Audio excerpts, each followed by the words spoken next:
नमस्कार, मैं जितेंद्र गुप्ता और आप देख रहे हैं स्टार सिटी न्यूज़। मैं इस वक्त दिल्ली के द्वारका विधानसभा जिला नजफगढ़ में मौजूद हूँ और साथ ही हमारे सूर्यकांत जी हैं जो कि BLA 1 हैं द्वारका विधानसभा के और साथ ही उपाध्यक्ष हैं जिला नजफगढ़ कांग्रेस कमेटी की। आइए इनसे सीधी बात करते हैं। सबसे पहले स्वागत है सर आपका। आपका भी स्वागत है सर। सूर्यकांत जी, मेरा आपसे पहला सवाल रहेगा अभी जिससे प्रतिज्ञा रैली जो रही कांग्रेस की, अरविंदर सिंह लवली जी अध्यक्ष हैं, उनके नेतृत्व में कैसे रही सर रैली आपकी? हमारी रैली अभी तक जो दिल्ली में की गई है वो बहुत ही अच्छे स्तर पर और अच्छा, उसमें जो लोगों का समर्थन है वो अच्छा समर्थन में मिला, क्योंकि दिल्ली में जब अरविंदर सिंह लवली जी को प्रदेश का अध्यक्ष बनाया गया तो एक उत्साह जो कांग्रेस के पुराने लोग भी थे उन लोगों में भी और नए लोगों में भी, और उनके व्यवहार को जानते हुए सब लोग लवली जी के समर्थन में, लवली जी के साथ जुड़ने के लिए तत्पर हो रहे हैं। इसमें सर आपकी भी काफ़ी बड़ी भूमिका रही जिसमें जिला नजफगढ़ लगता है और आप द्वारका विधानसभा के BLA 1 भी हैं, तो यहाँ का माहौल उस तरह का कैसा रहा था? आपने पत्र दूरदर्शन के द्वारा या लोकल चैनल के द्वारा भी आपने देखा होगा, मैंने वैसे इनवाइट किया था उस दिन, आप किसी कारणवश नहीं पहुंच पाए। हमने जो 22 तारीख को रैली करी है लवली जी ने तिलक नगर में, मुकेश शर्मा जी, अमित मलिक जी और काफ़ी हमारे जो सीनियर लीडर हैं, जो जिला तिलक नगर के अध्यक्ष जी हैं, और सभी लोग कांग्रेस के जिला नजफगढ़ के भी, तिलक नगर के भी सारे लोग जो है उसमें इकट्ठा हुए और उन्होंने अपनी एकता का परिचय दिया। और उस परिचय का कारण यही हुआ कि भारी अपार जनसमूह हमारी रैलियों में निकल रहा है। जो जवाब हम सरकार से मांग रहे हैं उसको लेकर लोग काफ़ी उत्साहित हैं। तो जनता मतलब कांग्रेस की तरफ झुकाव कर रही है इस बार सर? लोकसभा चुनाव आ रहे हैं, नज़दीक हैं चुनाव। निश्चित ही जनता कांग्रेस की तरफ देख रही है। उन्हें कांग्रेस की तरफ ही उम्मीद की किरण लग रही है कि वास्तव में कांग्रेस ही जिस प्रकार से दिल्ली के गरीबों का दर्द, मजदूरों का दर्द, युवाओं का दर्द और रेडी खोमचे पटरी वालों का, जिनका भी हमारे से हमें भला हुआ कांग्रेस ने, सब दोबारा से कांग्रेस की तरफ ही देख रहे हैं। सर 30 तारीख का आपका भी जो होने जा रहा है एक महारैली, जवाब दो हिसाब दो को लेके, पहली जो रैली बवाना में निकली सर इसकी, तो इसको लेके भी आप पूरे मतलब एक्टिव हैं? तो जमुना पार में होने जा रही है, उसमें भी आप देखिएगा कि किस प्रकार से क्षेत्रीय जनता नहीं, पूरी दिल्ली की जनता वहाँ उमड़ने जा रही है। लोग अपना समर्थन देने के लिए लवली जी को वहाँ पर पहुँचने वाले हैं। और मैं भी आपके माध्यम से, आपके चैनल के माध्यम से सभी अपने कांग्रेस के कार्यकर्ताओं से ये उम्मीद करूंगा, अपने नेताओं से ये उम्मीद करूंगा कि भारी से भारी संख्या में पहुंचकर हमारी इस रैली को कामयाब करेंगे। सर द्वारका विधानसभा को लेकर हम बात कर लेते हैं। यहाँ के बेसिक क्या हालात हैं आज के इन क्षेत्रों के? इन क्षेत्रों के हालात मैंने पहले भी आपको बताया था एक बार। हमारे इस द्वारका क्षेत्र में यहाँ का हमारा जो प्रतिनिधि है, यहाँ का जो MLA है, वो आम आदमी पार्टी का है। और आम आदमी पार्टी से लोग अब नाखुश हैं, क्योंकि उनके झूठ के जो पुलंदे थे वो अब ख़त्म हो गए। लोगों के सामने उनकी सारी सच्चाइयाँ सामने आ रही है। आज उनके MP साहब भी तिहाड़ जेल में है, उनके 2 मिनिस्टर भी पहले जेल में है। भ्रष्टाचार, जो ये पार्टी कहा करती थी कि हम भ्रष्टाचार नहीं करेंगे, हम स्वच्छ राजनीति करेंगे, देश में क्रांति लाएंगे, दिल्ली में क्रांति लाएंगे, लेकिन ऐसा कुछ खरा उतरे नहीं उस पर। ग्राफ नीचे डाउन, और उसकी वजह से ग्राफ इनका डाउन होता आ रहा है। आज द्वारका विधानसभा में बहुत बड़ी समस्या एक पानी की है। पानी की, ओके। बहुत जगह क्षेत्रों में पानी नहीं आ रहा, और पानी जहाँ पर आ रहा है वहाँ गंदा पानी आ रहा है। सरकार राजस्व वसूल तो कर रही है उनसे, लेकिन उनको सुविधाएं नहीं दे रही। तो इन समस्याओं के लिए आपकी क्या आवाज़ रहती है सर? जनता के बीच में आप जाते हैं तो क्या क्या आपकी मतलब संघर्ष क्या आपका? मेरा तो संघर्ष हमेशा से ये रहा, मेरा अनुभव है 40 साल का। मैं लगातार जनता की आवाज़ के साथ अपनी आवाज़ को बुलंद करता हूँ। हम मांग करते हैं, अब विपक्ष में तो मांग ही करेंगे और सरकार को जगाने का काम करते हैं। जिस प्रकार से लवली जी आज सरकार को जगाने का काम कर रहे हैं, बार बार उनसे सवाल कर रहे हैं, जवाब दो। आज देश में युवा परेशान है, आज देश में जनता परेशान है। महंगाई से गृहिणियाँ परेशान है, आज हर क्षेत्र में कामों को लेकर, हमारी बुनियादी सुविधाओं को लेकर जनता परेशान है। आप जवाब दो। और ये काम जो है लवली जी ने बड़ा अच्छा ये विषय उठाया है और पूरे दिल्ली में इस बात को लेकर एक अलग से उत्साह नजर आता है लोगों को। वास्तव में लगने लगा कि कांग्रेस दोबारा से अब हमारी सुनवाई करने जा रही है। अच्छा, द्वारका जो आपके विधानसभा मेन बेसिक यहाँ के जो जातीय समीकरण सर किस किस तरह के थोड़ा बताएंगे?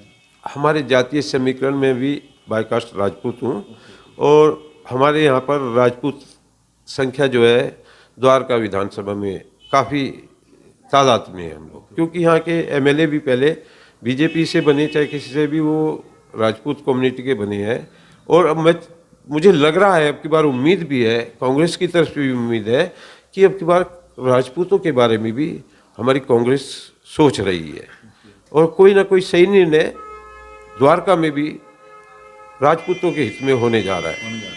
तो आप इस फाइट की सर पूरी तैयारी में आने वाले 25 के विधानसभा चुनाव में? मैं बहुत श्योर तो नहीं कह सकता, लेकिन हाँ ये कह सकता हूँ कि पार्टी अगर हमें कहीं मौका देगी तो हम उस पर खरा उतरने की कोशिश करेंगे। तो क्या उम्मीद लगाते हैं कि जनता को पूरा पसंद करेगी या आपको पूरा सपोर्ट करेगी चुनाव में सर? आप एक बार पूरी विधानसभा में थोड़ा सा घूमिए, हमारे यहाँ 3 वार्ड हैं अभी, तो आप जाइए वार्डों में पूछिए, क्योंकि 40 साल में अगर कुछ हमने कमाया है तो लोगों का व्यवहार कमाया है और लोग भी पसंद करते हैं। वैसे तो आप भी देखेंगे तो थोड़ा सा मैं तो आपको खुला चैलेंज करता हूँ, पूरी द्वारका विधानसभा में हमारी जितनी भी कॉलोनीज हैं, जितने हमारे 3 वार्ड हैं, आप मंगलापुरी वार्ड है, दावड़ी वार्ड है, सागरपुर वार्ड है, आप जाइए और खूब तसल्ली से एक बार सर्वे करके फिर उसके बाद में एक बार फिर हम अपने सामने बैठेंगे और फिर आपस में फिर चर्चा भी करेंगे इस बारे में। अच्छा, सवाल मेरा एक और है सर, जैसे प्रमोद कुमार जो मंगलापुरी वार्ड के काउंसलर भी रह चुके हैं 2012 में सर, फिर वो जेडीयू से चुनाव लड़े विधानसभा का, इंडिपेंडेंट भी रहे, फिर वो बीजेपी में भी, और आज वो कहीं ना कहीं कांग्रेस में शामिल होना चाहते हैं सर। तो क्या मतलब लगता है कि कांग्रेस उनको तवज्जो देगी आगे उनको? नहीं, हमारे तरफ से हमारे को तो बहुत अच्छा लगा कि हमारा एक साथी था पुराना 2012 में, हमारे से काफ़ी जूनियर रहे हैं वो, लेकिन आए, वो चुनाव लड़े, उन्हें मौका लगा था, मंगलापुरी से चुनाव लड़े थे और वो कमी मत से सही लेकिन जीते थे उस समय पे। और छोटा सा वार्ड हुआ करता था उस समय मंगलापुरी वार्ड, हमारे जो विधानसभा में 4 वार्ड हुआ कर 3 वार्ड हुआ करते थे, उनमें सब में छोटा वार्ड था वो, तो वो जीते थे। उसके बाद में ना कारण ना जाने क्या आदमी, कैसी महत्वाकांक्षा रहती है आदमी की, फिर उसके बाद में उनको टिकट नहीं मिली तो वो इंडिपेंडेंट भी लड़े, फिर उसके बाद फिर रुष्ट हो गए, रुष्ट होने के बाद में फिर वो जेडीयू से चुनाव लड़े विधानसभा का, मात्र उन्हें 2000 के आसपास वोटें मिली थी, बहुत कम मत थे, लेकिन वो पार्टी छोड़ के गैर पार्टी से चुनाव लड़े। उसके बाद में वो आम आदमी पार्टी, बीजेपी, सब जगह वो पार्टी का 10 साल के करीब 10, 12, 15 साल हो गए उस बीच में, वो कई जगह वो उन पार्टियों में वो जाकर देख चुके और अब दोबारा से हमारी कांग्रेस में दरवाज़ा खटखटा रहे हैं। तो हमारी तरफ से स्वागत है उनका और मैं चाहूँगा कि विधिवत वो कांग्रेस में ज्वाइन करके और काम करें। कांग्रेस का काम करने के लिए तो हम तो कहते हैं कि आए, सारे लोग आए, काम करें और कांग्रेस का आगे बढ़ाए, कांग्रेस को आगे बढ़ाए। अच्छा, अभी आपका द्वारका विधानसभा में सर संगठन है कांग्रेस का किस तरह चल रहा है इस समय? संगठन हमारा अच्छा चल रहा है और संगठन में हमारी जो इस समय पे लवली जी के आने के बाद में जो है हमारे संगठन की तरफ ही ज़्यादा ध्यान दिया जा रहा है, क्योंकि वो भी ग्रास रूट से काम कर आए हैं लवली जी, और वो ग्रास रूट की वजह से वो ग्रास रूट के लोगों की समस्याओं को भी जानते हैं, कार्यकर्ताओं की समस्याओं को भी जानते हैं। उन्होंने पता है कि कार्यकर्ता एक मान सम्मान का भूखा रहता है और कार्यकर्ता केवल नेता के ऊपर डिपेंड इसलिए रहता है कि नेता उसकी पीठ पर हाथ रखेगा और उसके क्षेत्र की समस्याओं को या उसकी पर्सनल कोई समस्या है उसकी तरफ ध्यान देगा, और उन ध्यान को रखने के एवज में आज संगठन हमारा जो है वो संगठन का काम जो है लवली जी ने संभाल लिया है और नया संगठन जो है हमारा खड़ा होने जा रहा है, मंडलम होगा उसमें और हमारे सेक्टर बनने वाले हैं। बहुत जल्दी आप देखेंगे कि हमारा एक अच्छा संगठन दिल्ली में खड़ा हो जाएगा। ठीक है, ये तो हमारे सर कुछ राजनीतिक मुद्दों पे हमारी चर्चा रही और लगातार जो दिल्ली में वायु प्रदूषण बढ़ रहा है, आने वाले त्यौहार भी आ रहे हैं, दिवाली भी आ रही है, तो लोगों को एक अवेयरनेस देने के लिए आप कुछ मैसेज देना चाहते हैं? हाँ, मैं कहना चाहूँगा दिल्ली वासियों से, अपने द्वारका विधानसभा के निवासियों से कि जितना हो सके पोल्यूशन से बचे। पोल्यूशन का मतलब ये कि पटाखे जो हमारे आतिशबाजी या पटाखे जो भी चलते हैं उससे पोल्यूशन जो है, पोल्यूशन का स्तर जो हमारे दिल्ली का या हमारे पूरे द्वारका या कहीं का भी है वो दूषित होता है। दूषित होता है तो दूषित होने से जो हमारे सांस के मरीज हैं, हार्ट के मरीज हैं या कई ऐसी बीमारियों से पीड़ित होते हैं जिनको पोल्यूशन से बहुत ज़्यादा खतरा रहता है, उनको समस्याएं आती हैं। तो इन समस्याओं को देखते हुए मैं सभी अभिभावकों से भी अपील करूंगा, अपनी जनता से भी अपील करूंगा कि केवल अपने बच्चों को, आप ही नहीं अपने बच्चों को भी ये संदेश दे कि जितना हो सके इस पोल्यूशन से दिल्ली को मुक्त करें। सवाल मेरा एक ये भी था, जैसे जनकपुरी डी ब्लॉक में जब आए थे लवली, अरविंदर सिंह लवली जी प्रतिज्ञा रैली के दौरान, उस समय का माहौल कैसा रहा? उस समय आप भी रहे सर, तो क्या क्या क्या रहा उस समय? मैं कहना चाहूँगा कि हमें जिस प्रकार से आदेश हुआ था प्रतिज्ञा रैली में शामिल होने का, तो उसमें तो हम तिलक नगर शामिल हुए।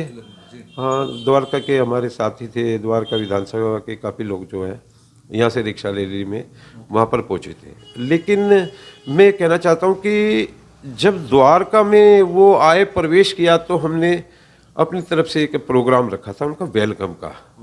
और वो जनकपुरी डी ब्लॉक पर जो हमारी द्वारका विधानसभा के साथ मेन रोड पर लगता है, हनुमान मंदिर के सामने, जब वो आए तो हमने उनका एक भव्य स्वागत समारोह किया था। उसमें हमारे द्वारका के कार्यकर्ता भी और हमारी द्वारका की जनता ने बढ़ चढ़ कर भाग लिया था। वो सभी कार्यक्रम जो आयोजित किया गया वो मैंने किया था, मुझे मौका मिला और मैंने उस प्रोग्राम को बहुत अच्छी तरीके से सरे चढ़ाया और उसमें जो है जनता का भी मुझे अच्छा विश्वास प्राप्त हुआ। तो यह हमारी सीधी बात सूर्यकांत जी से, स्टार सिटी के साथ। मैं जितेंद्र गुप्ता।